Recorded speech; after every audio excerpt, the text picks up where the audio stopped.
Good day guys, if you're signed into Prime Video on your smart TV and want to log out, here's exactly how to do it.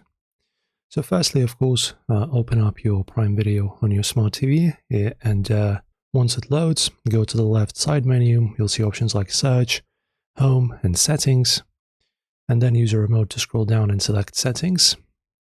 In that menu, find the option that says Sign Out, Deregister or Log Out. As you can see, as shown in here. Then sign out and confirm your choice when asked. If you can't find the sign out option on your TV, don't worry, you can also do it from your phone or computer. So here's how to do this from the PC. You just go to amazon.com/mytv, sign in, and under registered devices, locate your TV and click deregister.